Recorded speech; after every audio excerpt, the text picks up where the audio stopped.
күйөөм эки жүздүү, башка аялдарга башкача сүйлөйт дагы, мага башкача сүйлөйт. Мага келгенде кыйкырып, урушуп, жмот болуп калат деп айтышат. Бир эле эркек эки аялдын жанында эки башкача сүйлөп атат. Бир эле эркек. Мүмкүн сиз эркегиңизге ишеним бербейсиз, ишенбейсиз, өзүңүздү көп критикалайсыз. Мүмкүн сиз күйөөңүздү башка бирөөнүн көзү менен карайсыз. Мисалы, апаңыздын көзү менен карашыңыз мүмкүн. Эгерде эркек жаман, эркек мындай дей берсе, да, сиздин кичинекей күнүңүздө биринчи көргөн адам бул атаңыз го. Атаңызга деген ишенбестик болсо, анда сиз күйөөңүзгө ишенбешиңиз мүмкүн. Бул нерсеге терең ойлонуп, анан карашыбыз керек. Сразу эле мен да андай эмес деп бомба болуп өзүбүздү актоонун кереги жок.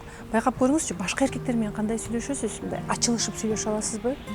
Башка эркектер менен дегенде ал атаңыз болушу мүмкүн, бир тууганыңыз болушу мүмкүн. Бул бир. Же болбосо эркектерде да мындай болушу мүмкүн. Эркектерде сепарация болбошу мүмкүн. Ага апасы ишенбеген чыгар, да? Же ата-энеси, бир туугандары анын өмүрүн башкарган чыгар, да? Үйдө сиздин кичинекей бир сөзүңүздү күйөөңүз көтөрө албай калышы мүмкүн. Бул вариант да бар. Эми аялдар деле күнөөлөй бербейбиз го. Мисалы, эркектер 30га чыкса деле өз өмүрүн сүрө албай калат да. Ал 18ге чыкканга чейин сепарация болбогон, ал 18ден кийин дагы жашоодо бир оор ситуациялар болгондо чечимин табуудан кыйналып калат. Эми кандай болсо да ошол эркегиңиз менен жашап атасызбы? Ишеним бериңиз, аракет кылыңыз. Эркектин травмалары аял өзгөргөндө, да, ал кантип жок болгонун, кантип чечилгенин эркек билбей калат. Эгер жок, сиз өзгөрсөңүз да өзгөрбөй атабы, анда ал өзүнүн иши. Сиз Кудай эмессиз. Сиз пендесиз. Ошону унутпаңыз. Сиз өзүңүз үчүн өзгөрүшүңүз керек.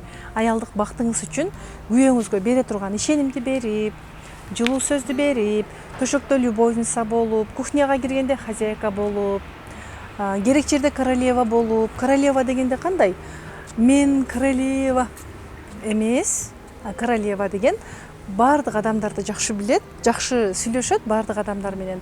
Аны менен дагы, муну менен дагы коммуникация кура алат королева деген. А биз королева дегенде баягы текебер адам деп түшүнүп калышыбыз мүмкүн. Керек жерде аял мындай турс болбой, мындай назик экенин, гүл экенин сезүүсү керек. Сиз канчага чыксаңыз дагы гүлсүз, назиксиз, анткени сиз аялсыз. 80ге чыккандан кийин бир эркек болуп кетпейбиз го?